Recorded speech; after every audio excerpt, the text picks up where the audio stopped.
Welcome into OutKick the show. I'm your fearless leader, Clay Travis. I appreciate all of you hanging out with us as we are about to dive into all of the stories in the universe that are particularly interesting, at least to your boy. All that coming in a bit. But first, Prize Picks, America's #1 daily fantasy sports app. With Prize Picks, you against the number. You can cash in on the NBA with the playoffs underway. You can cash in on the NHL with the NHL playoffs underway.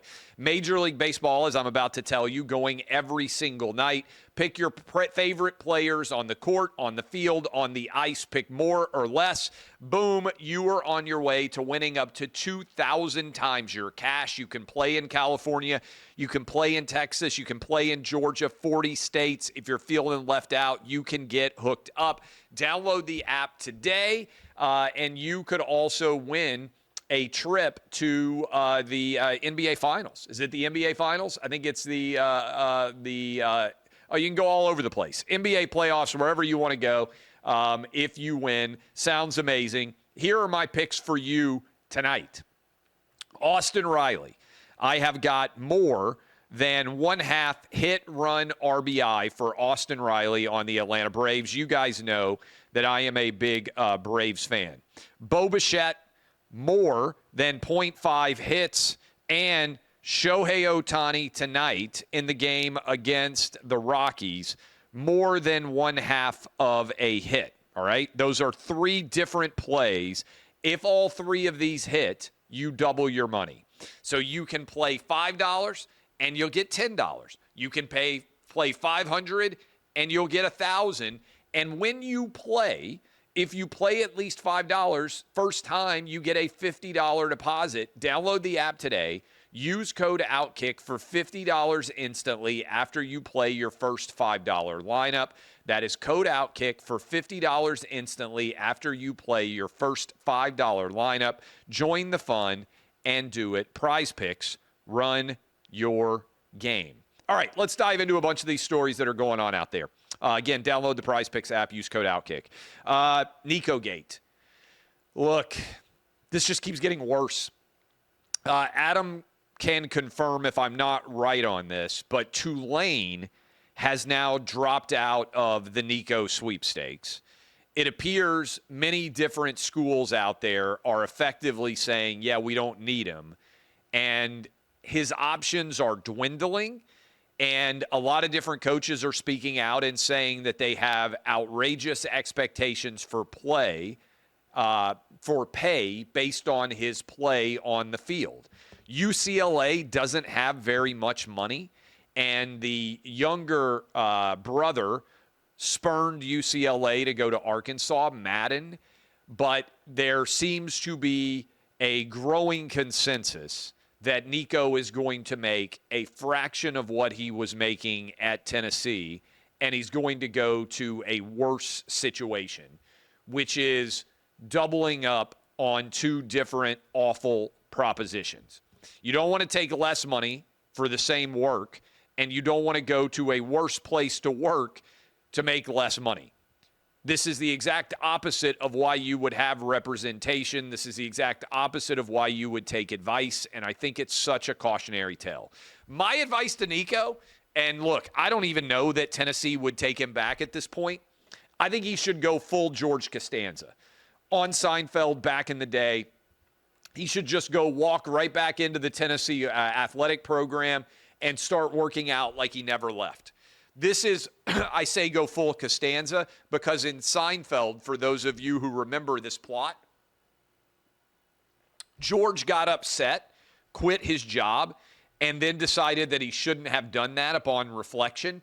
And so he just tried to go right back in like he never quit. And it's a funny idea, but Larry David, on whom the George character was based, actually did this at Saturday Night Live back in the day. He made a huge scene, lost his mind, quit his job, and then as soon as all that happened, he then went back in and just pretended like all of the losing of the mind and losing the job and getting upset had never happened.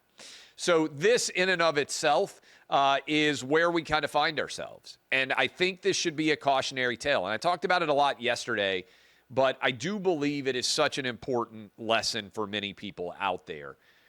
You shouldn't be focused on what you're making right now until you are at the apex of your professional career. Certainly when you're in your 20s. You should be busting your ass trying to set the table for yourself in your 30s, 40s, and 50s when your money's really going to be made. And for most people, I know athletics is a bit different, and I'll get to that, but for most people, your peak earnings are going to occur in your 40s and 50s. And the one thing I wish I had been told as I get older, I had a birthday last weekend or the weekend before, whatever the heck it was, I turned 46. I wish somebody had set me down and said, when you're in your 20s, before you have kids, maybe before you are married, you should be working 80-hour weeks.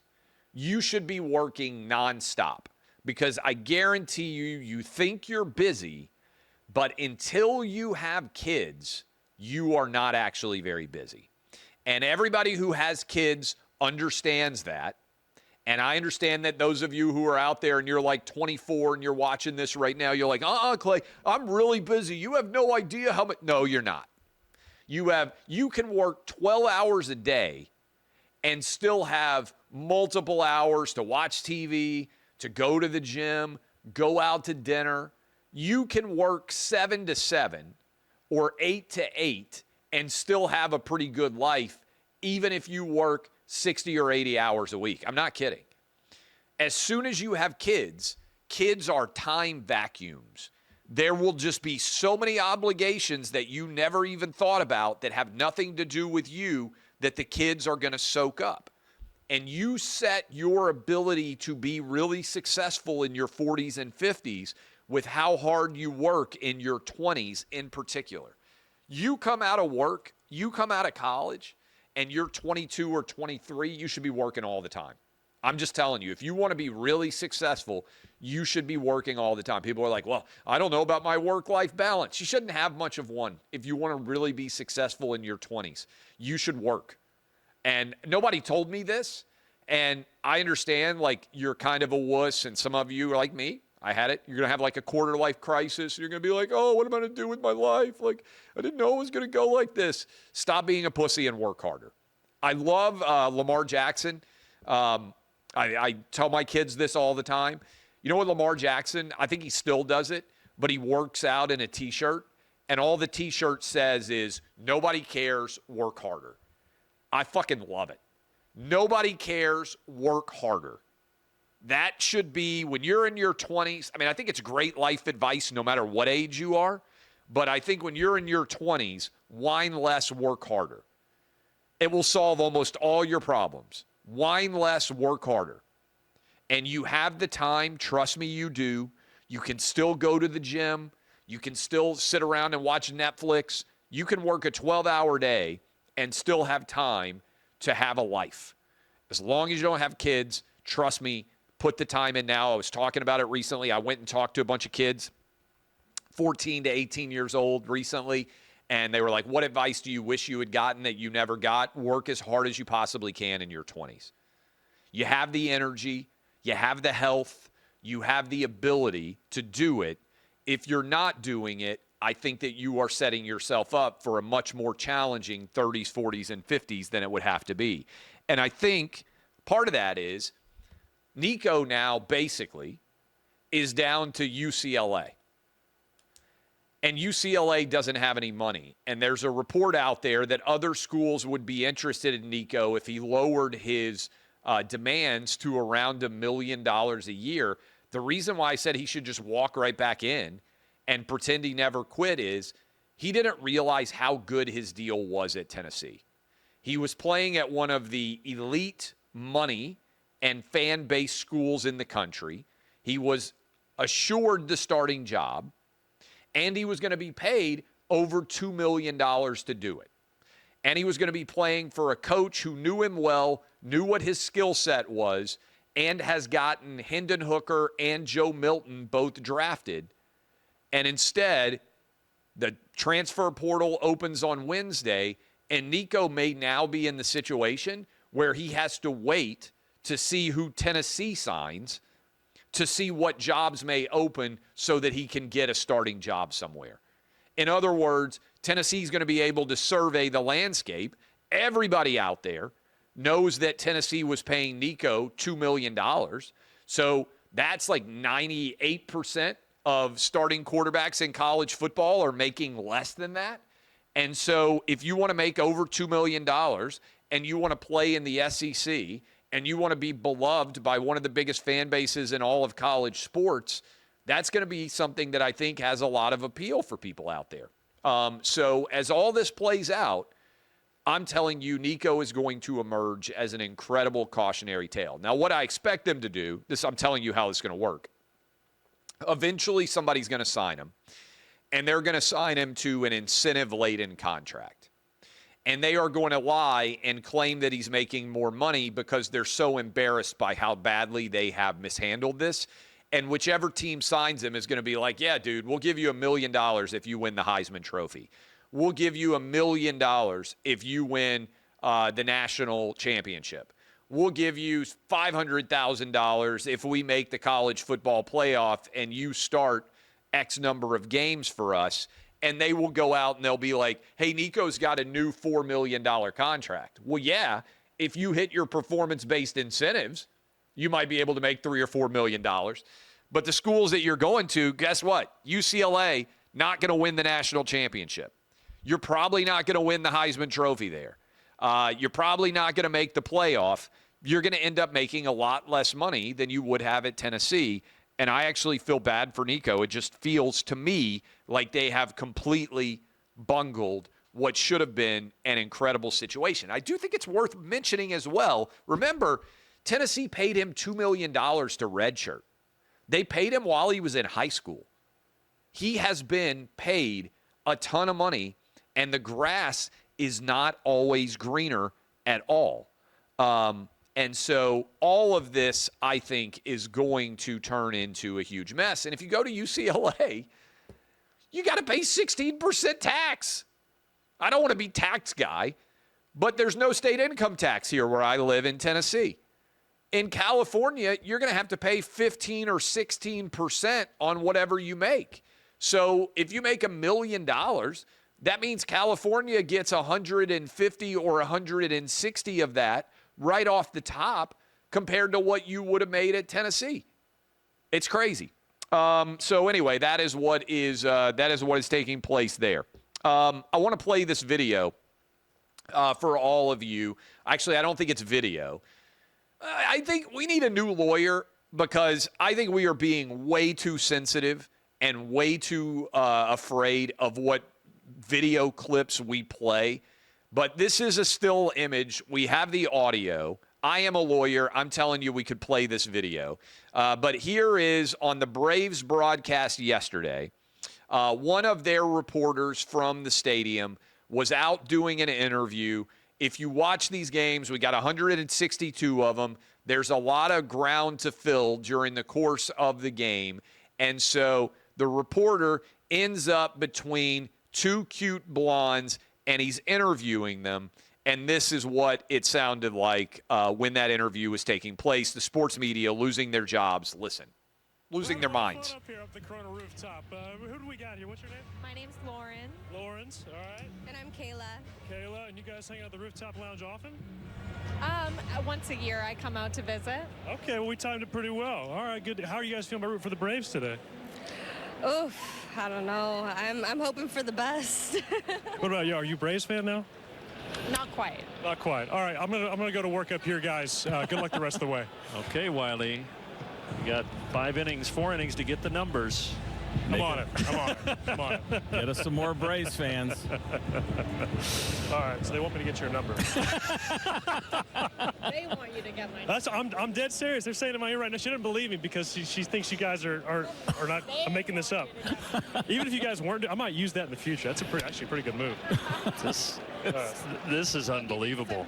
So the best part of this right now is that Wiley could totally be faking it. This might be the new move. Just walk around with a FanDuel microphone and an earpiece in and convince fans that they're actually on TV. I should have thought of this years ago.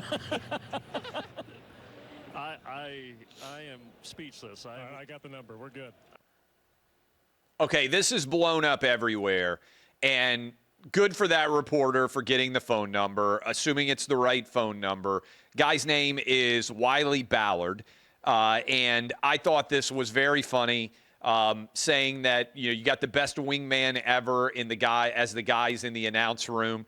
I think the only criticism here could be, which blonde do you go to? I thought maybe the left blonde was a higher draft pick than the right blonde, but we're talking about good options here either way. Not surprisingly, the media that is on the left, and I would guarantee you everybody complaining about this in any way, voted for Kamala Harris. I woke up this morning. I wasn't actually watching this game last night. I was at a lacrosse game for my 14-year-old, and then I was out to dinner, so we were following it on our phone. So otherwise, a good chance I would have seen it in person. But somebody named Danny Surik says, so are we still going to ask women in sports if they're only doing their job to date athletes? We can all agree how inappropriate and nasty this is, not to mention the double standard, right? Are you a moron? This is a random person in the crowd. It's not an athlete that he's asking for their phone number. It's not someone that he is covering. It is someone that is in the crowd. Some guy named Ralph Vacchiano, I have no idea who this guy is, says that what you just watched is, quote, an unprofessional disgrace from the reporter to the guys in the booth to the producer in the truck who could have stopped it at any point. It's not fun. It's not cool. It's not harmless. It's only a standard for harassment. I swear, I lose my mind over some of this stuff because I'm like, how do you think your dad met your mom? He probably got her phone number at some point in time. That is why all of us exist, okay? How is this harassment? And how is it the standard for harassment? This is one of the craziest things that I have seen. And I know that a lot of you agree with me, but this is why OutKick works. This is why OutKick's audience has skyrocketed. We were up 20% this year over last year because of all of this absolute insanity that is out there. And here is another one. Kylan Mills. If a woman covering a game started hitting on fans and asking for their numbers on TV, they would be crucified on the internet and fired. But here you see this inappropriate behavior being celebrated as, quote, the standard by a slew of men in the comments. Misogyny is alive and well. Are you kidding me? I can't believe these people are real. But this is why OutKick works, because so many people in sports media don't realize what their job really is.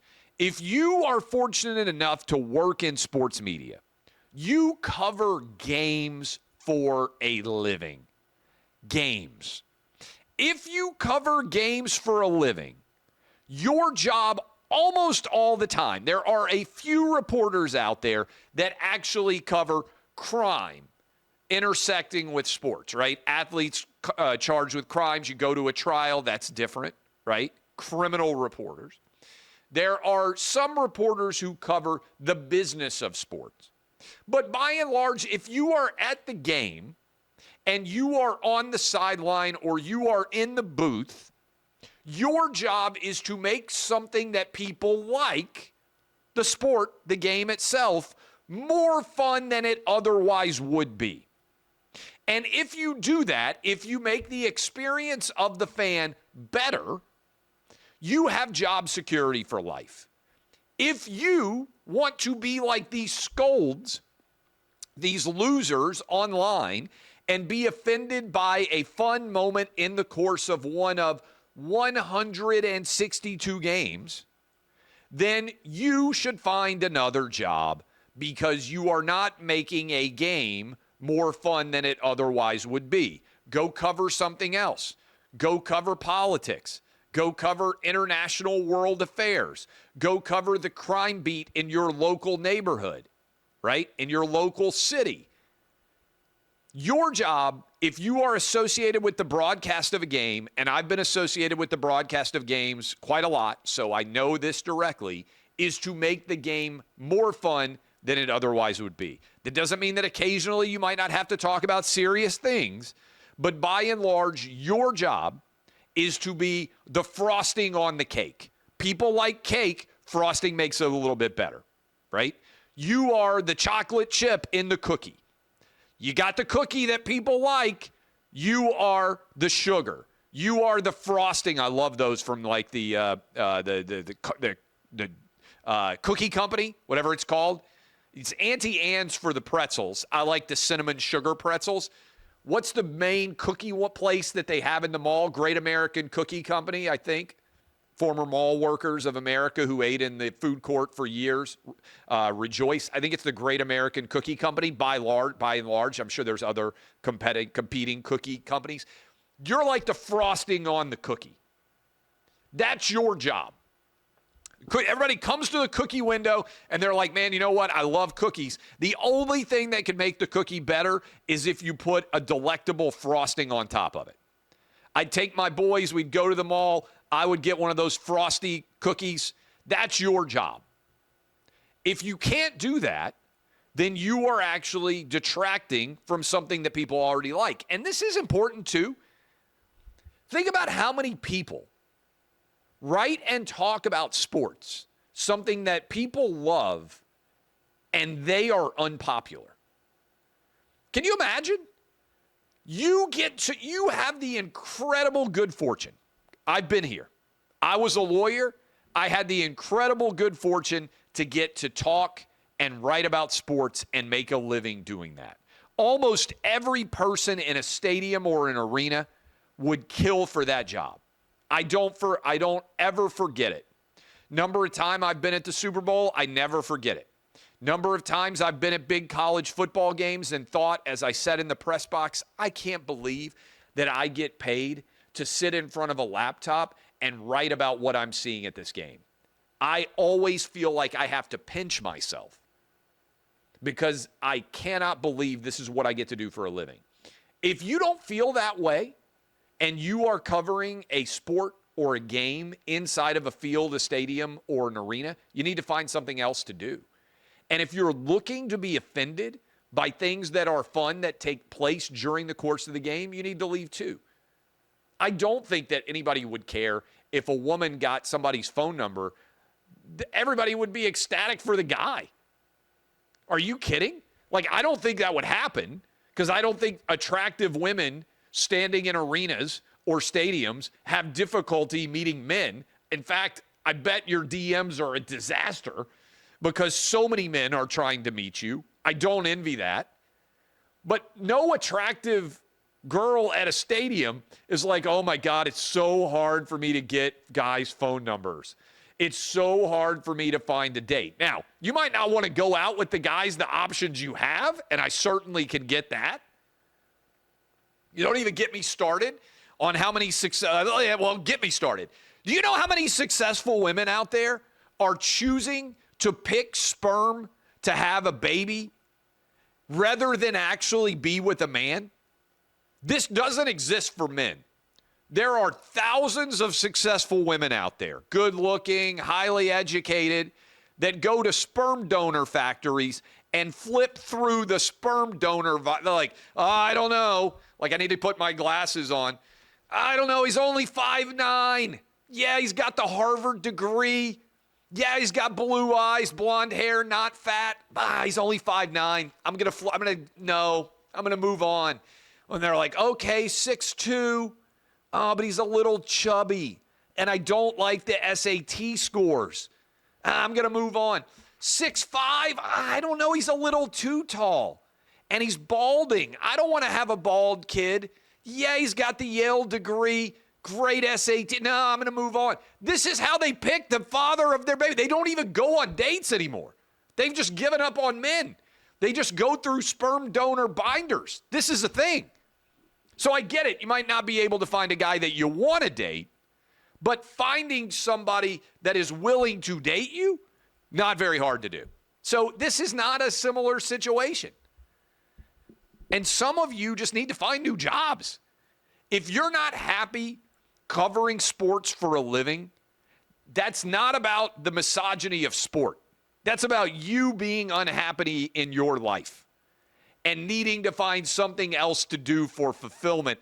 Why do you have to drag the fun away from those of us who actually have serious things going on in our lives and look for sports to take that away from us? I've been arguing this for a long time. I never forget how fortunate I am to get to do what I do. I also never forget most of the people watching, reading, or consuming our content have serious things going on in their life every day. And they want to come home and they want to kick their feet up and they want to have a beer and they just want to watch a game because it's more fun than the serious things that are going on in their life. If you're in some way stripping away that fun from sport, then you need to find something else to do. There's my TED Talk for the day. Okay. We've got, let's see what else I got written down here. Oh, J.D. Vance. J.D. Vance, I believe we have video of this. There is no audio. Ohio State visited the White House yesterday. OutKick's Joe Kinsey was there. And J.D. Vance came out, didn't realize that the trophy was actually evidently two parts, I think. I think it's two parts. I don't think those two parts broke. I've never held the national championship trophy. I'm not aware. And this is what happened when J.D. Vance went to grab the trophy. Let's watch this. All right, there you can see it. Is it Travion Henderson in the background who makes this incredible save as the trophy, oh my God, almost goes down, falls to the ground. Vance picks up the base. Whoa, Nelly, we got a fumble. Best college football broadcaster of all time, Keith Jackson. That's maybe an approximation of how he would have sounded. I loved watching him play and call games back in the day. I got to meet him. One of the coolest things I got to do in 2013 on our Fox college football pregame show, it was Keith Jackson's birthday. I think like his 80th birthday. Maybe, Adam, you can find this clip. Would have been in 2013. I don't think the Twitter search function is as good as it could have been. And they gave me the cake to carry out to Keith Jackson for, it might have been his 85th birthday, 80th birthday, whatever else. And I was there to celebrate it with him. We had him in studio. And I remember thinking to myself, as I had to walk the stairs carrying the cake, if I trip and fall, my career on television may be over. Do not trip and fall and drop this cake. But we got to do the show with Keith Jackson. I had his phone number for a while. I know he's since passed. Was able to talk to him on the phone. He was a remarkable guy. Did we find the, yes, 85th birthday. And it was me and Mike Pereira. Happy 85th birthday. We had roses on the cake. And that was pretty badass. Good job by you, Adam, finding that so quickly. So that's how Keith Jackson would have described it. To his credit, J.D. Vance and his team, quick on the draw on social media. The vice president tweeted that he wanted to break the trophy because he wanted to ensure that nobody else was ever able to win it other than Ohio State. Okay. Today is tax day. And Greg, he has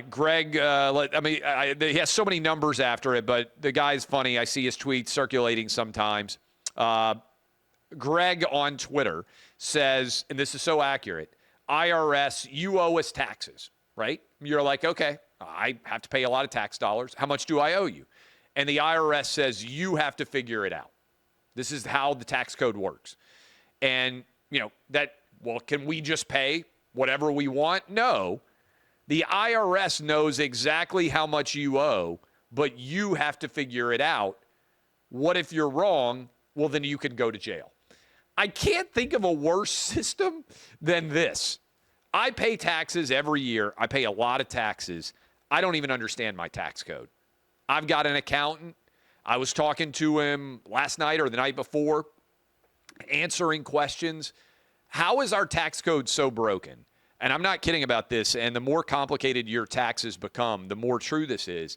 I could hire 10 different highly trained, highly skilled, highly intelligent, highly educated accountants, and all 10 of them would tell me a different amount that I owed in my taxes. Every single one of them would have a different number. How is this possible? The tax code is broken. A lot of people talking about colleges and universities and why do we give them tens of billions of dollars? What in the world is going on here that we have such a broken tax code and even somewhat intelligent people like me have absolutely no idea how to do it? Finally, Masters set was it an 8-year record? I think it was going all the way back to 2017 for the largest audience that they have had in 8 years, including Tiger's sort of miracle win back in 2019, if I'm remembering the years correctly. It was fabulous television. Rory McIlroy made a lot of money for CBS. Congratulations to CBS for how much Rory made you. I will be back tomorrow, same time, same bat channel. I think I hit everything. Bunch more stories. I'll be here Wednesday and Thursday. So you know, for most of the rest of as we move into the summer, I'm going to be on the road a lot. Standard not going to be doing Friday shows because I'm doing Martha McCollum's show instead. So just FYI, 12.7 million people watched, the most since 2018 for the Masters. Love all of you. DBAP unless you need to SBAP. This has been OutKick, the show.